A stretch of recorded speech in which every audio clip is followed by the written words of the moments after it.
Se você perguntar a uma pessoa qualquer a respeito de como uma obra de ficção pode fazer com que essa pessoa repense sobre sua própria vida, acredito que as respostas possam ser diversas, variando quanto à obra e à pessoa. Venho reassistindo Shingeki no Kyojin, e esse anime em questão tem me feito fazer muitos paralelos acerca da nossa realidade e principalmente o sentido de nossas vidas.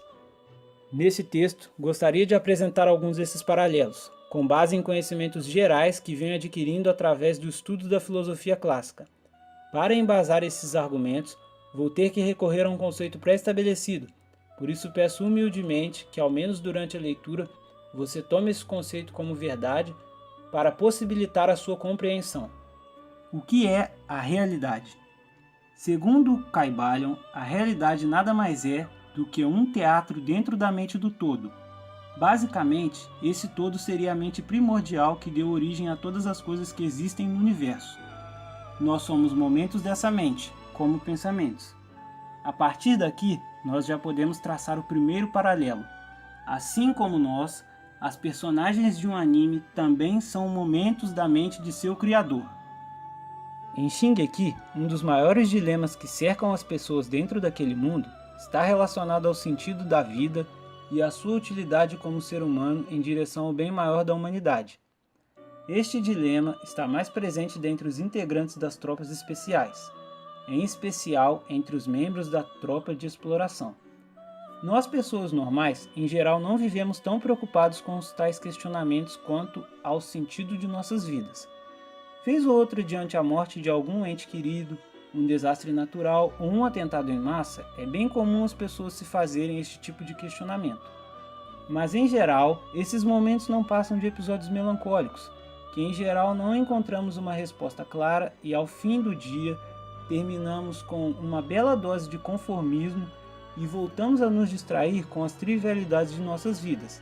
Em Shingeki, os membros das tropas não podem se dar ao luxo de desviar o foco de seu objetivo como seres humanos, já que esse é absolutamente claro: Shinzo Sasageyo. É bem comum você ouvir as personagens dizerem: esses titãs não dão tempo. Tal afirmação pode ser facilmente comprovada depois dos eventos que levam à invasão do distrito Trost, que em seguida se desdobram em uma série de conflitos sucessivos com os titãs. Levando isso em conta, podemos afirmar que o ambiente ao qual eles estão inseridos os leva a questionar sobre suas ações e decisões a todo momento, principalmente acerca do sentido de suas vidas. Se analisarmos com atenção, podemos perceber que as mortes dos membros das tropas especiais e civis nunca foram em vão. Por mais que esses não tenham consciência, seus atos em vida estão sendo cruciais para uma futura vitória da humanidade. Shingeki está repleto de exemplos em que vidas são perdidas muitas vezes sem causar nenhum impacto imediato, mas que a médio e longo prazo fazem muita diferença na construção da trama e de seus personagens. Casos como a morte de Marco, que abalou a todos, principalmente Jean, no qual Marco enxergava um talento nato para a liderança e acreditava que esse poderia se tornar um exemplo de soldado no futuro. Jean pode até não vir a se tornar um grande herói, mas se não fosse por este evento em questão, certamente ele não teria se sentido motivado a se juntar às tropas de exploração e consequentemente não teria inspirado outros cadetes a tomarem a mesma decisão, como Sasha e Connie fizeram. O trágico massacre do Esquadrão de Eren, em sua primeira missão, é outro exemplo. Se não fosse a dolorosa perda de seus aliados, somado ao amargo gosto da derrota em seu primeiro confronto com os Titãs, o despertar dos poderes de Eren certamente teria sido retardado, distanciando assim a humanidade daquela que foi a vitória mais importante na guerra contra os Titãs. Outro caso que serve bem para embasar esse argumento é o momento em que aquele grupo de soldados, dos quais nós nem sabemos seus nomes, deram suas vidas para atrasar a Titã Fêmea na Floresta das Árvores Gigantes. Por mais que a operação de captura tenha sido um fracasso, é muito importante lembrarmos de que se não fosse pelo momento em que Levi e Mickey tentam expor a pessoa que estava dentro da nuca da Titã Fêmea, e essa surpreende a todos usando sua habilidade de cristalização, no resgate de Eren, Levi certamente não seria capaz de salvar a vida de Mikasa, sem a informação que obteve naquele momento. Depois desses exemplos, eu acredito que seja difícil discordarmos de que todas essas vidas, por mais insignificantes que possam ter parecido ser, foram de fundamental importância para o progresso da humanidade. Talvez para você, o que eu vá vir a dizer a partir de agora possa soar como um guia de autoajuda ou algum tipo de coaching para elevar a autoestima.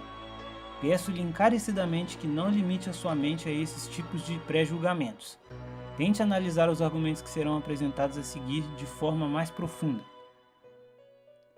No início do texto, deixei claro que, em essência, a nossa realidade é similar à dos personagens de um anime. Tendo isso em vista, acredito que não seria incorreto afirmarmos que nossas pequenas ações, por mais irrelevantes que sejam, assim como a de alguns personagens de Shingeki no Kyojin, são dotadas de um sentido maior e podem estar causando mudanças massivas no curso da história humana. Acredito que com isso em mente, já não seria tão fácil assim para nós como seres humanos ignorarmos as consequências de cada uma de nossas ações, e com isso não cometeríamos mais o erro de deixarmos o real objetivo de nossas vidas ser desnorteado pelas futilidades da vida cotidiana. A questão que fica é a seguinte: como eu disse anteriormente, os personagens em Shingeki têm sua meta como seres humanos muito bem estipulada. Mas e quanto a nós? Qual o sentido de nossas vidas? Que tipo de mudanças podemos causar com nossas ações? Qual a nossa utilidade para a humanidade? Você é uma daquelas pessoas que dá tudo de si para fazer com que a humanidade consiga dar mais um passo em direção ao seu ideal? Ou é apenas um daqueles que vive pacificamente dentro das muralhas, enquanto os outros vão lá desafiar a morte e encarar os titãs?